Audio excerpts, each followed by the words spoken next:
As we see in the study of heat pipe and its internal structure, in this demonstration we are going to check whether we get the more heat transfer in a heat pipe than your copper and your stainless steel pipe.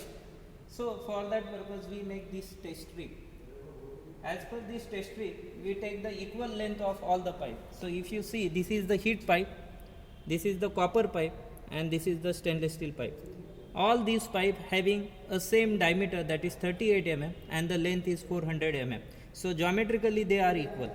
Just we are changing the these stainless steel pipe into the heat pipe by doing internal changes, as we already seen in the structure.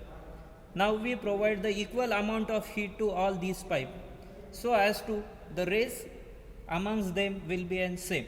Now we have to check that which pipe will giving rise the more heat transfer rate. So for that purpose, to check that, we put the condenser tank over here, and inside that condenser tank we put the equal amount of water.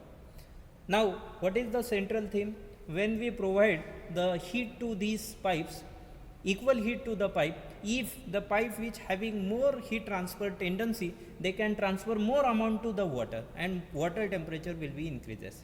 So first initially temperature of water will be same for all pipe. If let's say copper pipe transfer more heat, then after some time we get more temperature to the water of your condenser tank of your copper pipe. But we have to check with the help of the demonstration. Now for taking this temperature, we have temperature indicator switch over here.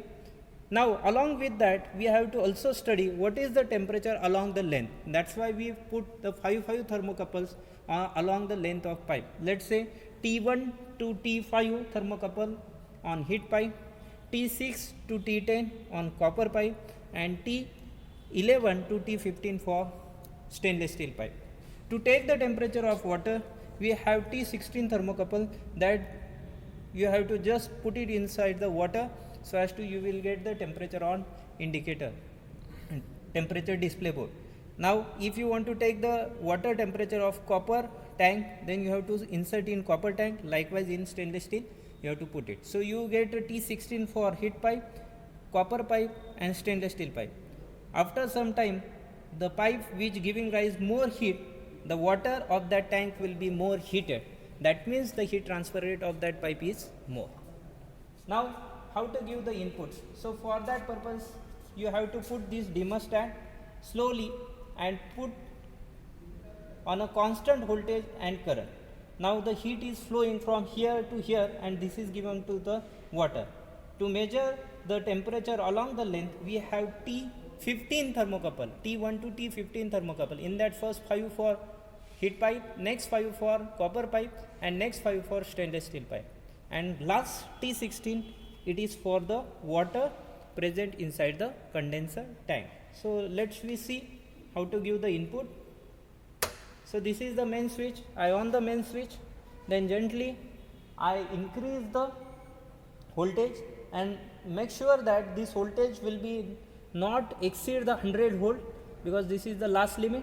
So I put it, let's say 70 volt voltage, and current will be in 0.84. Now with the help of this temperature indicator switch, we have to take the temperature. Okay, now at that time you have to sure that this knob should be at this side, and then you have to put it the knob on. So this is T1 temperature. Right now there is an error, that's why it is not displaying the temperature. So T1, T2, T3, T4, T5, T6, T7, T8, T9, T10, T11. Now for after T11, you have to take the temperature of T12. So you have to put this knob, on this side, so as to you will directly get the T12 temperature. Now next one, T13, T14, T15. So these are the temperature of only of your pipes. Now you have to take a temperature of T16, that is nothing but the water temperature. So you have to put it inside the tank.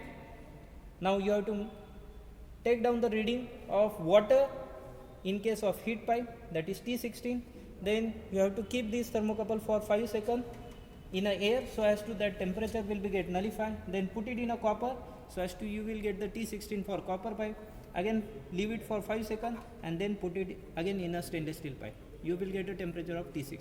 As you take the reading, finally you came to know that water inside the heat pipe is get more heated, though it is made up of stainless steel which having thermal conductivity come around 30 to 40 watt per meter Kelvin, and copper having 400 watt per meter Kelvin.